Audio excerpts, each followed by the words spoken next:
এই গাছগুলো সতেজ এই জন্য আমি একটা ওই পাশেগুলো তো প্রায় মারা ছিঁড়ে গেছে। দেখি, হ্যাঁ ওগুলো ছিঁড়ে নষ্ট হয়ে গেছে। এটা আমি একটু দেখি, এটা নতুন জমিতে হয়েছে তো এটার কণগুলো ভালো হবে আর কি চাষে, এটা দেখেই বোঝা যাচ্ছে। ওয়াও, মাশাআল্লাহ মাশাআল্লাহ, পুরা এটা ইয়াটা পরিপক্ক বেশি। অনেক সুন্দর হয়েছে। ওটাও সুন্দর হয়েছে, বাট ওটা একটু মাঝে বেশিরভাগই মিসিং মিসিং, বাট এটা পারফেক্টলি হয়েছে।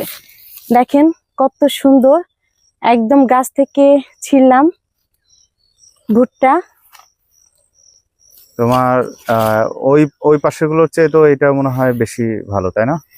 হ্যাঁ, এটার ফলনটা ভালো হয়েছে, কিন্তু এটা এখনো পরিপক্ক হয় নাই। এটা যদি পরিপক্ক হয় এটা আরো বেশি, কালারটা আরো বেশি সুন্দর হয়ে যাবে।